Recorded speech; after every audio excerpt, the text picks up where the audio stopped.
You are listening to Esoteric Discussions with Valentine St. Aubin on Peterborough FM, www.peterborough.fm.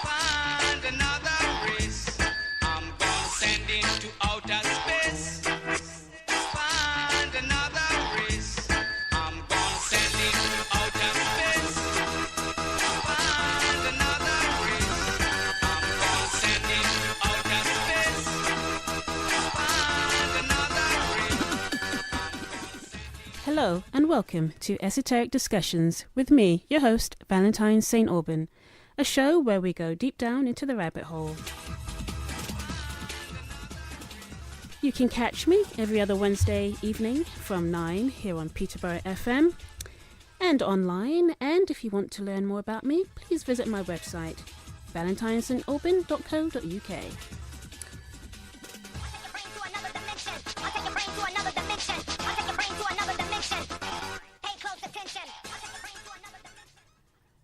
So it's the 27th of March 2013, and as usual I have a wonderful show for you tonight. Tony Nero is back on the show discussing his latest artistic project, and he's also brought friends as well, and it's a mystery, so I'll let you know who the friends are shortly in about 10 minutes time. But before we begin the show, I want to start off by talking about a few headlines that's been catching our attention over the last few weeks.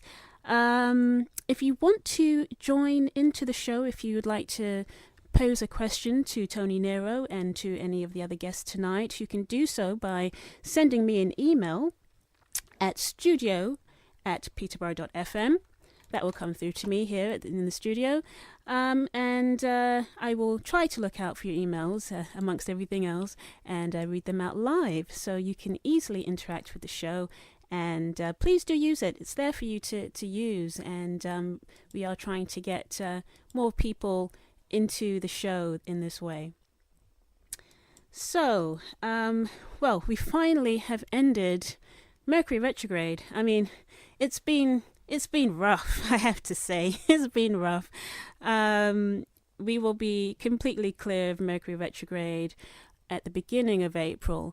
But we're currently in the shadow phase. So, you know, any issues you might have had should be starting to clear up for you. You should be starting to get some answers.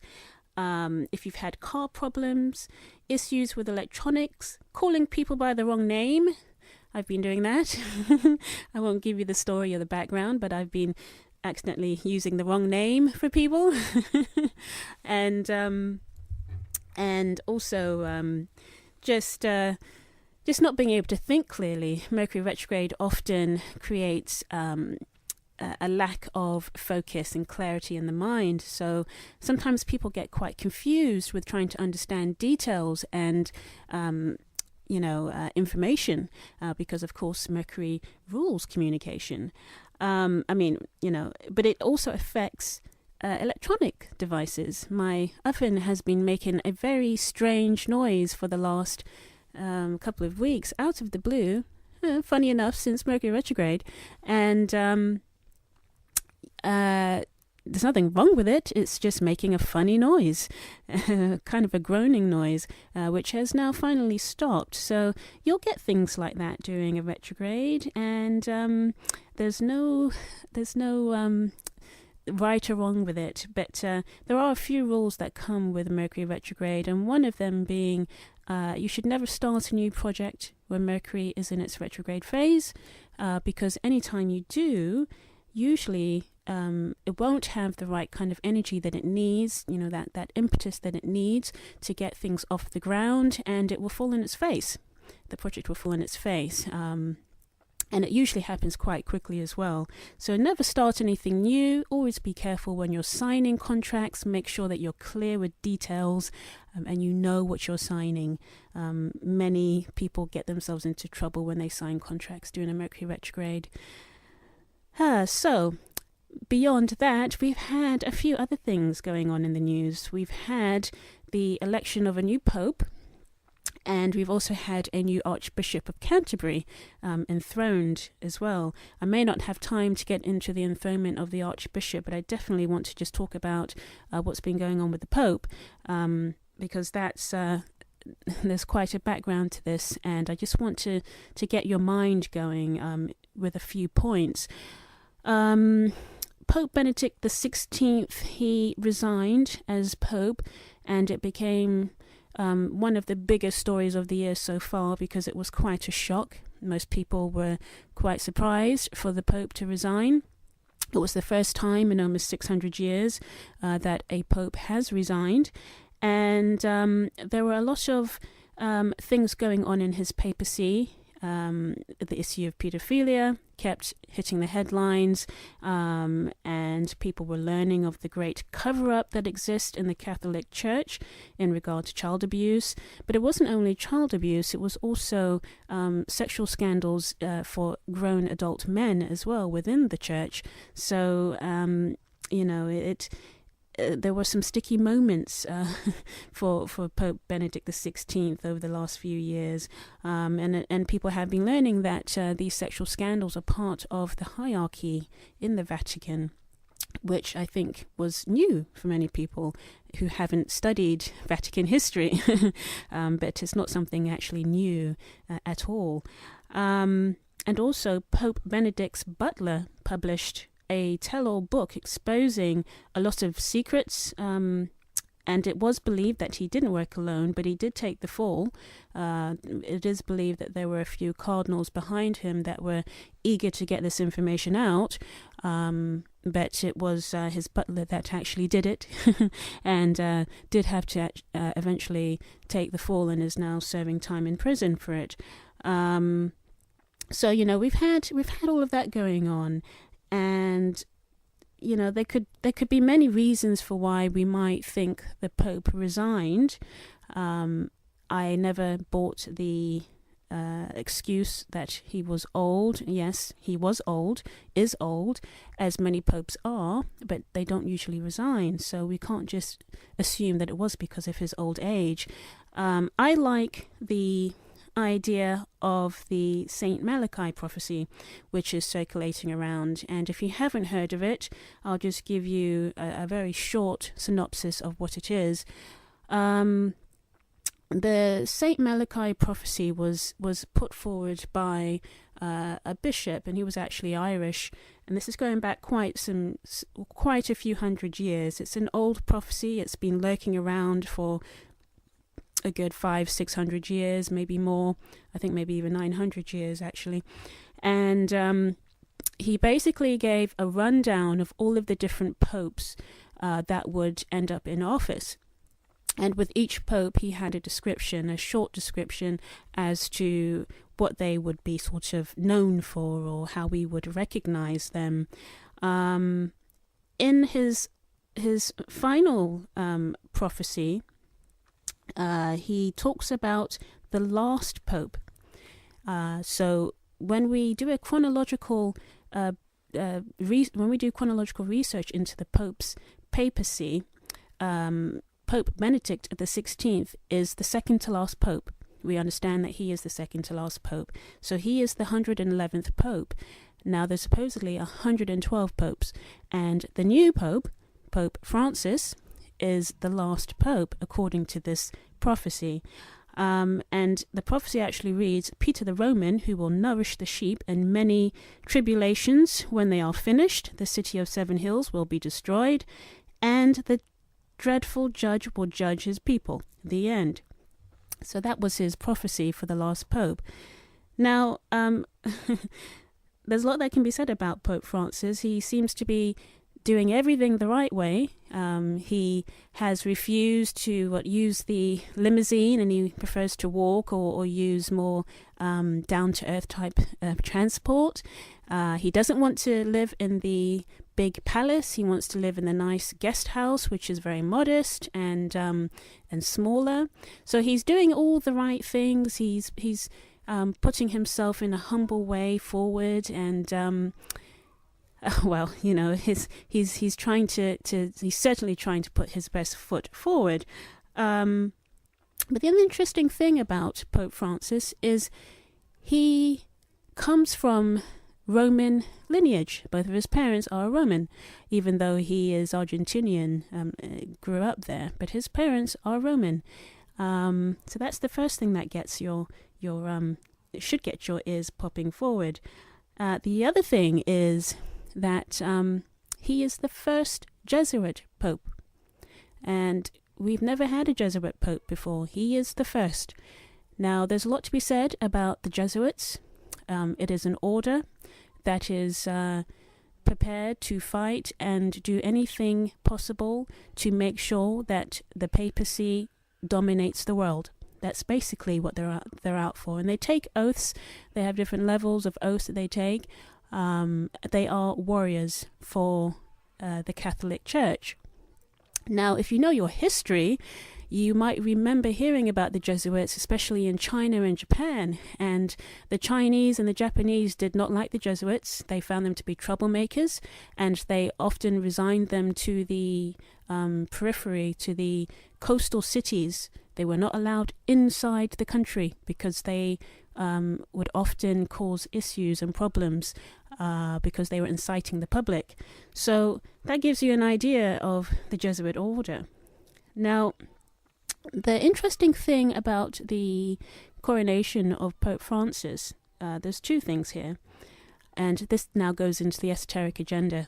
And with the esoteric agenda, there's always levels. There's levels upon levels, and be very aware that they know this information inside and out, and even though on the mainstream we make fun of these types of things, behind the scenes they use it and they know it inside and out, and we're the ones looking like fools, I guess you can say.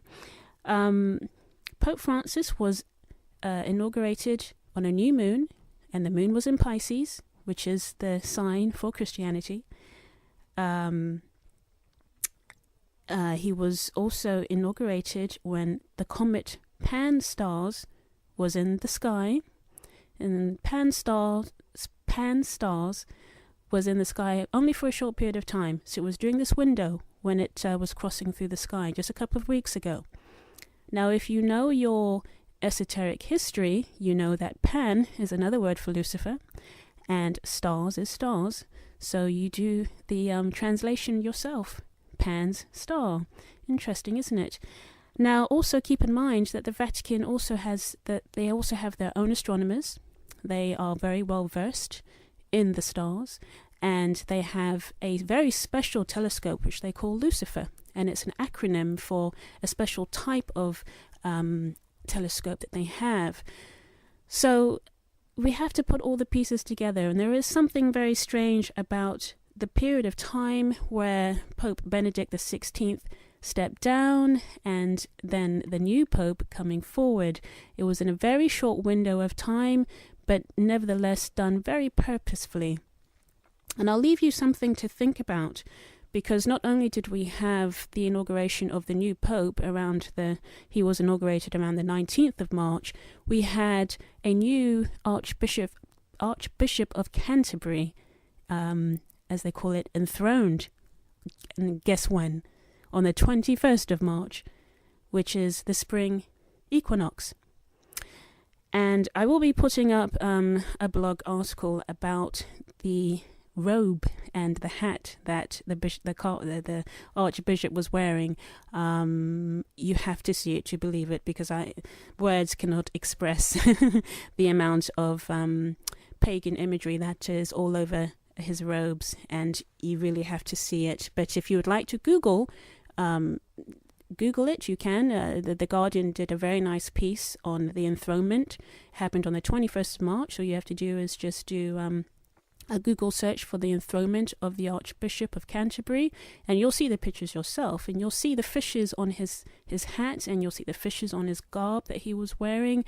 And in my blog, I'm going to give you the rundown as to what that was all about, because it goes very, very deep. So just in case you didn't know that all those things were happening, well, I was here to tell you and to help you find them out for yourself. So don't take my word for it. Go and do your research as always, and you'll be surprised what you're seeing.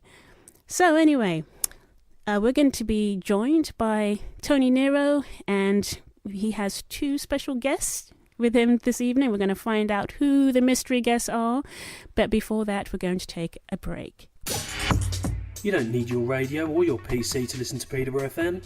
Use your smartphone instead. Just use your browser and connect to www.peterborough.fm and click Listen Live. Peterborough FM, the station that listens to you. Right, so welcome back to Esoteric Discussions. With me, your host, I am Valentine St. Alban, and I'm here every other Wednesday evening from 9 p.m. here on Peterborough FM. And tonight, as I said earlier, I'm joined by local artist Tony Nero, and he has brought friends with him. I'm going to just open up the mic so we can get you guys all introduced. Tony, say hello. Hi, welcome how back. Are you? That's better. Hi, good evening. Good evening. And who have you got with you? Who are your friends that you brought with you tonight? Right, this evening I've got with me artist Sue Shields. Hello. And also Keely Mills. Who's what? Who's a poet? She's a poet. Poet. The big poet in Peterborough. Yeah. Actually, I'm acting like I don't know who's in the studio. Of course I know you guys. I know Keely. But we don't really know each other, but we see each other around, don't we? And Keely was the former poet laureate for Peterborough. I was. A few years ago. I mean, it goes so quickly, doesn't it? It's been a few years now, hasn't 2009. it? 2009. Yes. Seems like yesterday. Yeah, that's a long time ago. And Sue, you used to be the chairman for, is it Peterborough Open Studios? I started it up with a friend, and then it snowballed from there, really. And since then, I've sort of been doing a few things around about Peterborough to try and promote the arts. Yeah. And Creative Peterborough is I'm part of that. Yes, is your new thing. Yeah. So we've got a creative buzz in the air tonight. We're going to be talking about art. It's been a while since I've had you on the show, Tony. Yeah, so tell me what is going on. What are those leaflets I see that you have with you?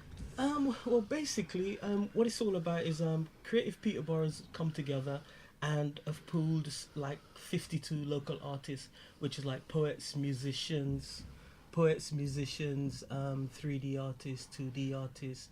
And what we're really doing is actually doing this project called Find Me, Keep Me, where we're giving away free art. Free! Totally free in Peterborough City on Saturday. Excellent. So how can people become part of that? I mean, giving away something for free? We don't often get that. So how did that come about? Well, I think this is what a lot of people are thinking. Is it really free? But yes, it's definitely free. And really, I mean, Sue can tell you more about what the whole thing is all about. But basically, you know, we've over the last few weeks we've created a lot of art. And there's going to be poetry, there's going to be all sorts of stuff. There's about 400 pieces of original artwork, and then there's up to about 1,000 pieces of artwork overall that people can find on Saturday throughout the city centre, in lots of places throughout the city centre. You can also do a tombola as well, which is quite exciting. And the whole idea behind it is the fact that we're quite inspired by the free art movement that's normally on a Friday. It's a street art scene that's right across the world, and we kind of took an influence from that. And really, we just want to show off the wonderful artists that are in the city and the kind of things that they can do, because, you know, not everybody goes to the theatre or goes to the art gallery or accesses things like that. So we wanted to show them that there's a lot of really wonderful talent here. And also, Creative Peterborough is about collaborating, being a voice for arts in the city. And we just felt a really great way of doing that is getting 52 artists across all mediums in a room working together and it's just been great, hasn't it, Sue? Yeah, I mean, it's all about what Keely has said, and also it's about promoting the city, because often we're told that Peterborough isn't a creative place. So it's about promoting the city, and it's about promoting the artist, of course, and it's also about engaging new audiences, because people sometimes think they're not involved in the arts, but when you ask them, do you like music? And of course they usually say yes. Well, that's artistic, you know. So it's trying to just push art or creative, different creative disciplines out onto the street for one day only, and hopefully people will find something that they didn't know existed in the city. That's what it's about, really. Well, you know, I have to agree with you in terms of this myth that seems to be circulating that Peterborough is not an artistic city, because, I mean, I've been living out this way now for about 8 years, and in that time I have come to find the art scene. I think maybe the problem is that at first hand it's not obvious. Well, it wasn't in the past, but a lot has changed in the last 8 years. Yeah. It's become a lot definitely. more visual. You know, I mean, like for you, Keely, you were poet laureate, so we have obviously some kind of scene and history here. You know, we're trying to get these types of things into the community and getting local artists, writers, what have you, participating. I think we were all doing things individually. I think that's how Creative Peterborough started up, that we all sort of knew each other, but we were all doing our individual thing. And, you know, within our little thing that we did, we knew quite a lot of people. And then just gradually through mixing and people collaborating a little bit, we decided there's now 6 of us in the committee, that we would pull our resources together, and the committee is made up of a sort of diverse group of creative people, and it's been hugely beneficial. But I mean, this, you know, the myth that would always be said about Peterborough being a cultural desert and all that, I mean, that's long gone. But there's still this opportunity to try and get ourselves out there more, of course. And I think it's doing it. I really do. I think it's a very different city to when I first moved here 14 years ago. Completely different. Yes. And we're also a city of firsts. And for instance, you mentioned the poet laureate. I think this is a little known fact, that the first laureate outside of the national laureate, which is run for now 600 years, Peterborough is the first city to have a laureate ever outside of the national, and that's never really mentioned.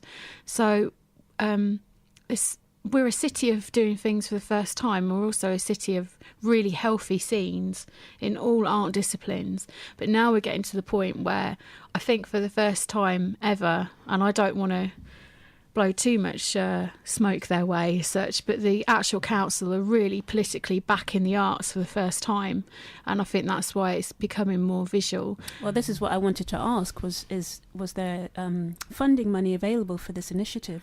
Is that how you were able to get this off the ground? Yeah, we applied to the Arts Council, and I think we're one of the few so far that have been successful. So I think that's what's really good, because this might encourage more of the artists that are involved in Find Me Keep Me to go for their own grant to fund one of their projects. We've also had backing from Vivacity. Yeah. And we also have some funding ourselves. Creative Peterborough, an independently funded arts group. So we're fortunate that, you know, we have done things before this. I think the difference between what we've done previously and the Find Me Keep Me project is the Find Me Keep Me project is very public, whereas before, I think we've only been really running properly under money for about 1.5 years, and in that time we've funded over 25 different projects. Some are community projects, some are individual artists. Some is music, some is film. We had 3 children from Ellipsis Theatre, sort of teenage girls, and we helped fund them going to Edinburgh Festival with a play they'd written themselves, and they did really, really well. So we've done all sorts of things, but the Find Me Keep Me thing is absolutely on the street, and it's for people of Peterborough, you know, to be involved, or visitors from Peterborough. See, one of the things that a lot of the artists has been doing in Peterborough has been very proactive in trying to get arts onto the street and letting people know that there are things happening in Peterborough, because people seem to think there's nothing happening in Peterborough. So this is really very exciting, because, you know, we can actually show people, hey, look, this is what we are doing in Peterborough. Yeah, absolutely. And I also think as well that it's a really good time for people who are creative to be in the city, because there's a lot of things at grassroots level that they can get involved in. In other places where maybe the art scene's more established, you'd have to fight claw and tooth to get that opportunity. At the moment here, there really is quite a lot to be able to do, and it's all very different stuff. I'm smirking here because I just think actually the satellite towns around us are beginning to think, what? I wish I could do that, but Creative Peterborough supports Peterborough people. Well, I'm a big... sorry, go ahead, I was going Tony. to say what I think is really exciting as well is that I think everyone who's doing all their little pieces can actually see and feel the growth that's really happening in Peterborough at the moment, and that to me is really, really exciting. Yeah, it's fun. Yeah, we've my group that I'm working with for Find Me Keep Me, Tony and I and 4 other artists. And we sort of knew each other, but the first time we've really collaborated. And honestly, I have not had so much fun for ages. I still laugh at our creative meetings that we're having, of course, to produce the artwork that's going on the streets. It's really good fun, and I'm absolutely confident that I'll work with these people again. I also want to be very clear, like when people think of local artists, they think it's not going to be high quality.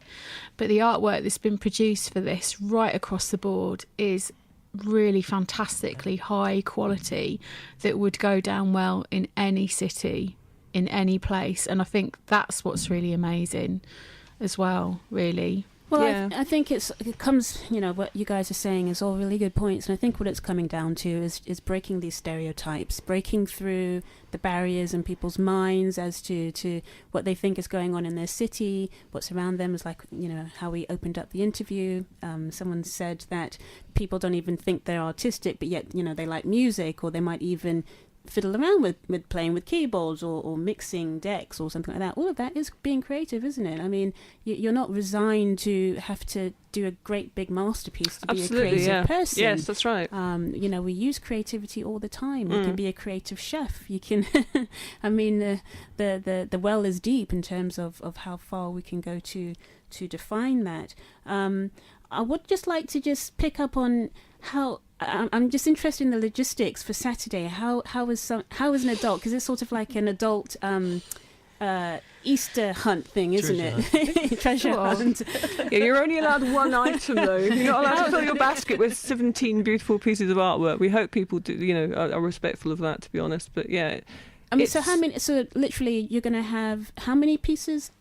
Well, as Keely said, there's about 1,000 all told, and it has been, logistically challenging. There's no doubt about that. So there are various different schemes. One is that, as Keely said, there's a lucky dip. There'll be a central point in the market square, and that will have items on it that you can lucky dip. If your ticket corresponds with the ticket on the picture or the item, you can get that. There's also maps, which are roughly marking where things are, that you can follow and hopefully stumble upon something. And there's also clues, site-specific objects that have been placed in, I don't know, buildings, shops, secret places, that you'll have to follow the clue. And if you have the right answer to that clue, whoever's responsible for that piece of artwork will say, there you go, have it.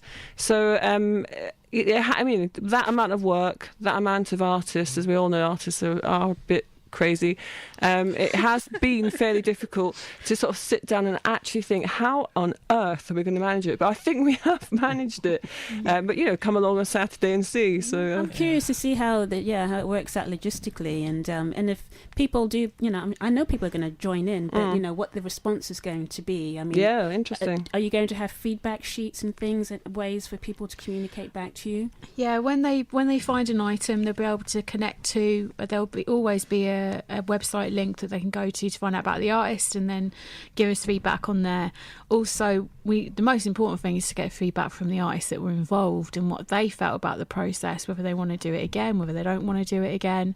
And I think actually essentially the feedback's on the day. I don't think there's anything better than when you see someone totally surprised or totally happy that they've gained a piece of art that maybe they couldn't never afford to buy.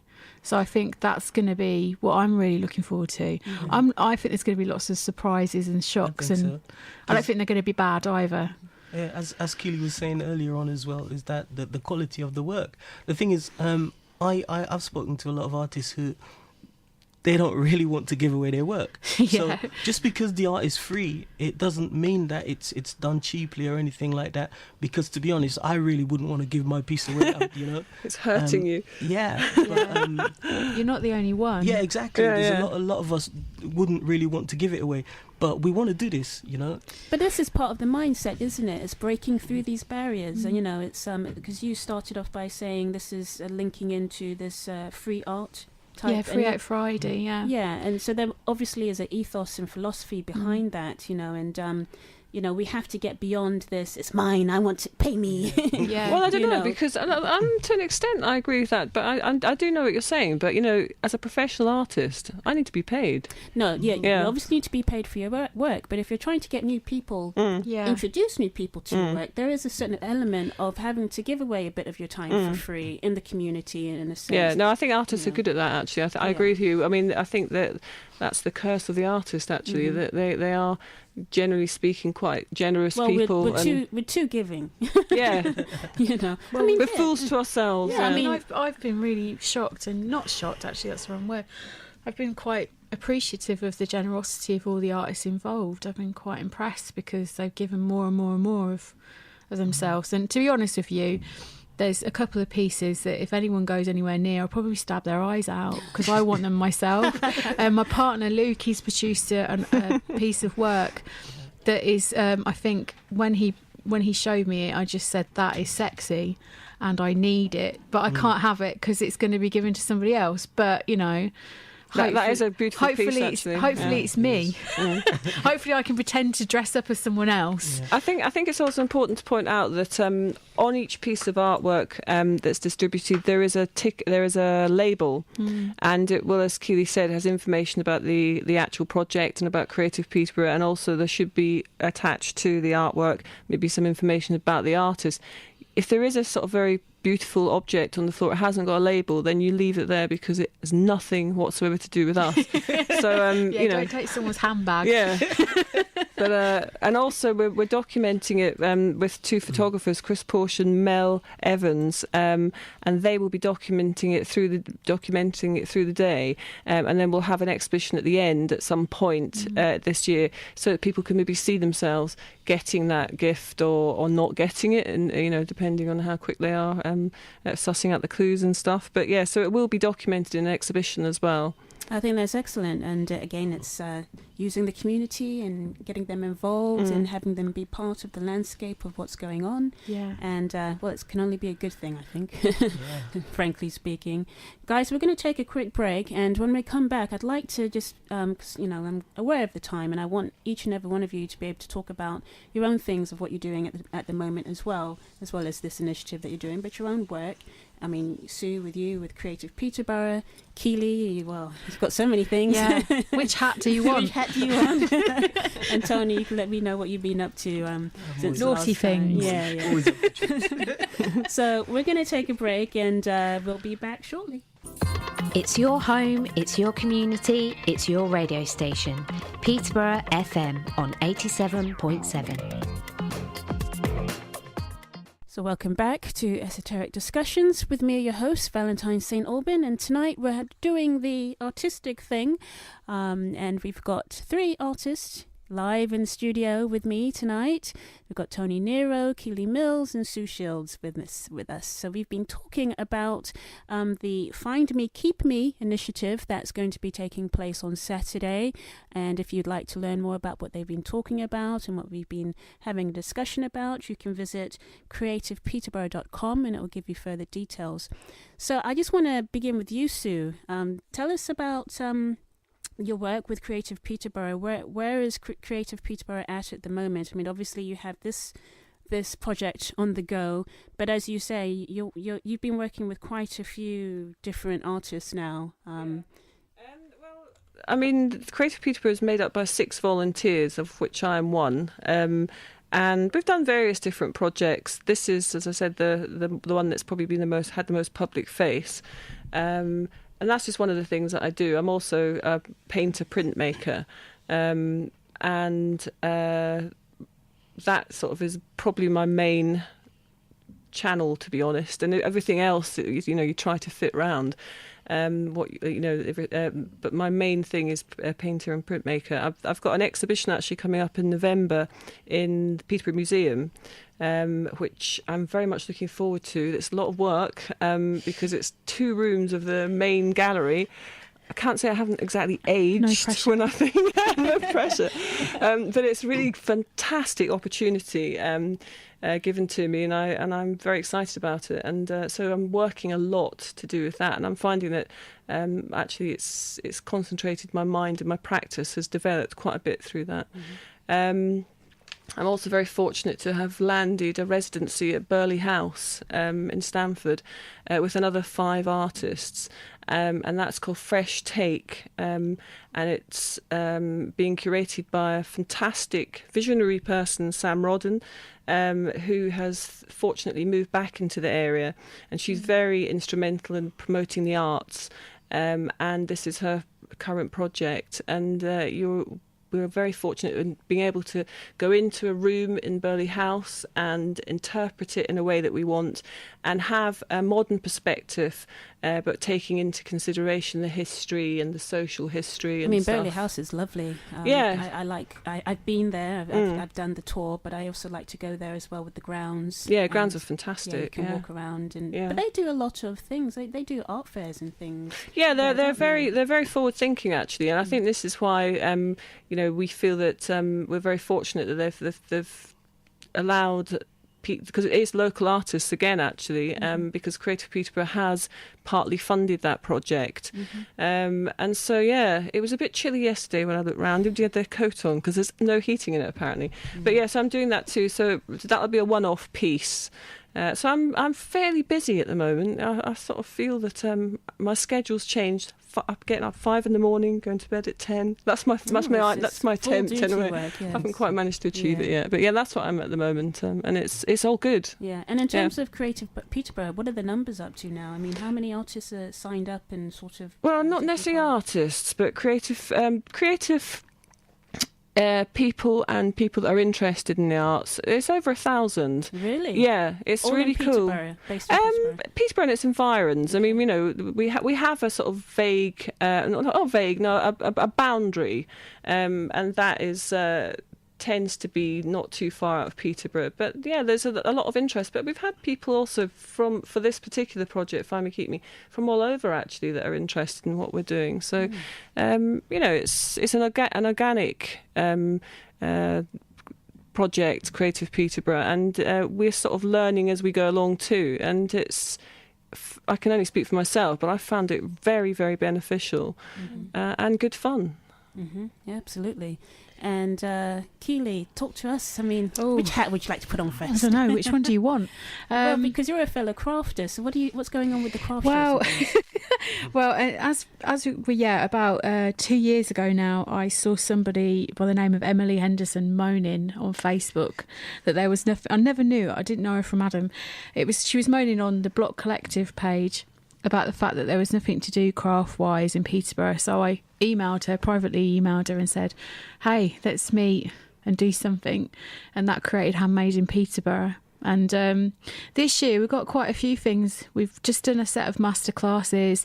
We've done at least 3 pop-up shops, and we kind of pass that on because obviously there's Art in the Heart now, which is fantastic. We're still doing our handmade fairs at St John's, but we've got a few things up our sleeves this year, but we're going to keep them quiet for now. But I think handmade, we just keep changing all the time because we've got like over 600 people on Facebook.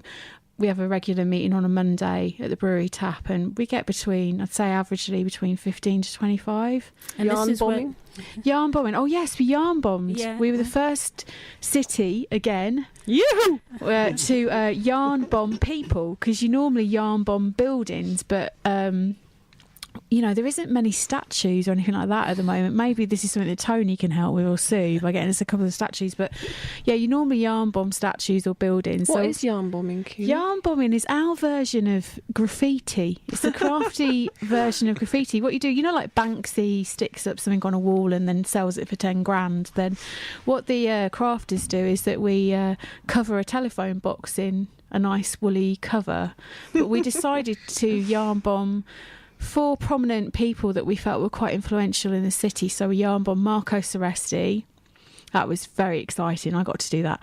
We yarn bombed the Deputy Bishop of Peterborough of a new mitre, which apparently he still wears in the office because it's very warm.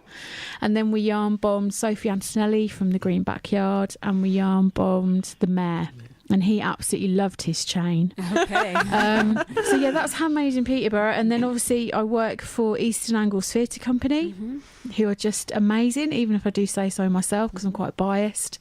And we're doing a play called Parkway Dreams. Now, tell us about this theatre company. Is it for children? Is it for adults? Well, Eastern Angles have been going for 30 years. They're based in Ipswich, but they were asked to They were asked to come to a new city about 5 years ago, and my boss Ivan Cuttin was sent out for a choice of new cities in the East region, came to Peterborough, and this is the truth, he fell in love with it.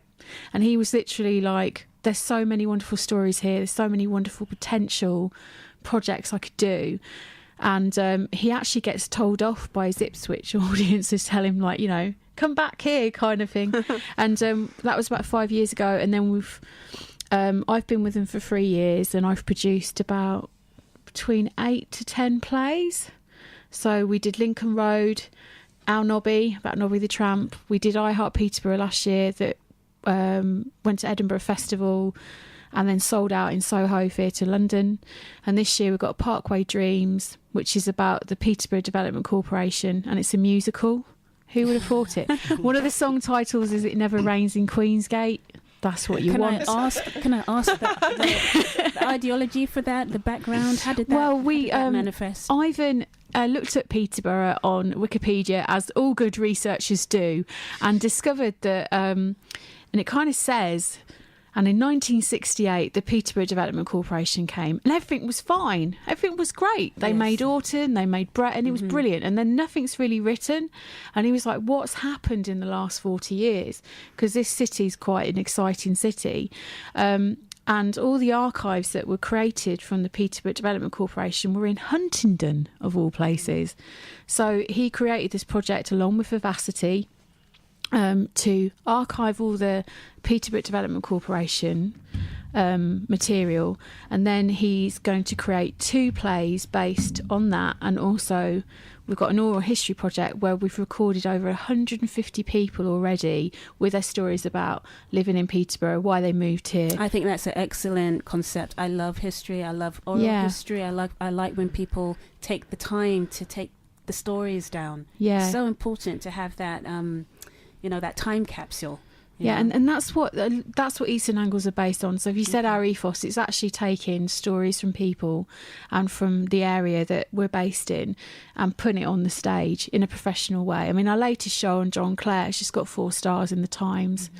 So, it's on the What See guide for The Guardian, and that's about our local poet. And it sold out in Peterborough last year. In fact, we were having to bring it back. That's excellent. So it's great stuff, Yeah, it's very exciting, Keely. Very nice. Yes, that's one of the jobs. And then... What a job, huh?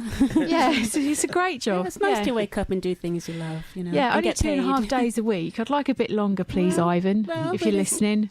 It's a start, as they say. And Mr. Nero, what have you been up to? Being naughty. Different things. Oh, gosh, yeah, I'm always being naughty. At the moment, I've currently got a small exhibition at North Street Bar. That's running up until the 9th of April. And I'm in the middle of working on some new pieces of work. For example, I'm trying to finish off a piece of our current mayor at the moment. I was actually, on Saturday, I was up at Rialto's Art Centre, actually working on the piece, and the mayor was there. So we had some fun. He's a really, really, really jolly guy. He likes to have a laugh. So we had some fun up there last week. And really, I'm looking at planning the Chaos exhibition in June. I'm actually trying to work on some new pieces for that. And I've got 3 other people showing with me this time. And that's the Peterborough Open Studios event. Yeah, where are you going to be exhibiting? I'm going to be exhibiting again at Shine, like I did last year, which is on Park Road in the middle of town. But this time I've decided to get a couple more artists with me to make it a bit more fun. Yeah. Would you like to tell who the artists are, or is that secret? No, it's not really a secret. I've got Stacey Ann Cole with me. You had her last year as well. No, Wasn't she at Shine last year? No, she actually showed with me for Black Heroes, Black History Month. You know, she showed with me twice for Black History Month. So I've got Stacey Ann Cole this time, and I've got Josie Kelly. And her other name I can't pronounce, that's why I'm smiling. And I've also got Mahmouda. She's a ceramic artist. Yeah, she's a ceramic artist. So there's a little bit of variety I've got happening this year. Excellent, excellent. It might be some entertainment. So it's you and 3 ladies? Yeah. That's kind good. of like tonight. That's the road. Why change it when it works? So guys, I mean, we're just going to wrap up the show. I mean, all of you sound like you're really doing great things. Hopefully others listening will take stock if you're out there and you're in the Peterborough area or anywhere else, because of course a lot of listeners are listening on YouTube as well, or will be when this goes out, and it's worldwide, this show. And you know, if you're out there and you want to get yourself going, you've got 3 inspirational people here tonight to show you that if you make a go at it, you can get somewhere. Doesn't happen overnight, does it, guys? No. It doesn't. I mean, how quickly would you say it took you to get to where you are, Sue? I don't know. That's a hard question, really. Yeah. I live my life. I step work by step, yeah, isn't yeah, it? Yeah. Certainly not overnight, anyway. No, it's not overnight. It does take years, doesn't it, Tony? Yeah, I mean, I think what's nice and what I like is the fact that you're growing all the time, and the fact that you can actually see progress. That's really good. Mm-hmm. Yeah, absolutely.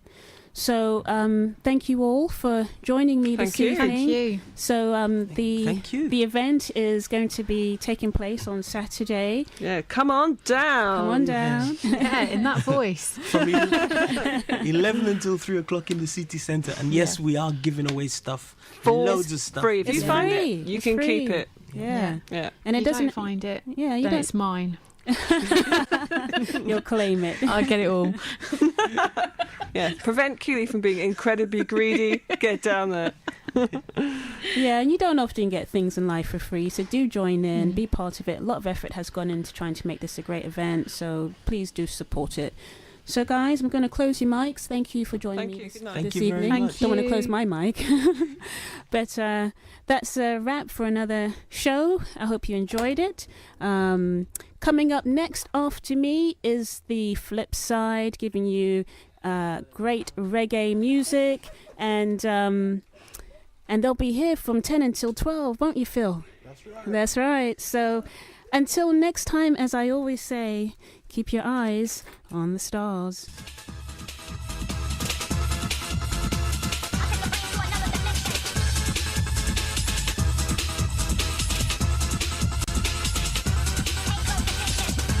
Pay close attention.